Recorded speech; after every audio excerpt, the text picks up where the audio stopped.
大基本千万字，逐工要和大家做伙来捌一字。俗语咧讲，甘蔗无双头甜，意思就是有好就歹，无两好相排。今仔日要甲大家小解这一字，咱同齐来看到。这里读做甜，读倒一甜，第一条，甜就是形容气味，食到参糖的物件，咱讲足甜；另外食到气味真甘，好食的物件，咱讲甘甜。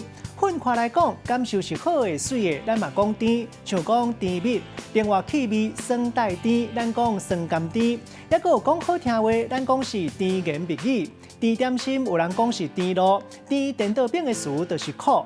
带大家做伙来小解这两个字。头一个读做甜蜜蜜，这是形容物件足甜；第二个呢是一句俗谚语，讲食甜食咸，臭脚片黏。脚片黏是脚腿脚裆骨，字面的意思是讲爱食甜爱食咸的物件，脚腿较会生粒仔。其实脚腿生粒仔和食甜食咸无一定有直接的关系。字句的意思是讲可劝人食食爱有站节，嘛爱特别注意营养甲卫生。咱用一句话来举例，甲这两个字合做伙。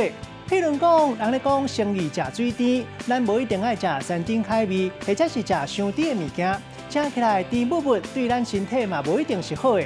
所以人讲食甜食咸，臭脚片黏。今仔日小解这一字读做甜，提供予观众朋友来参考。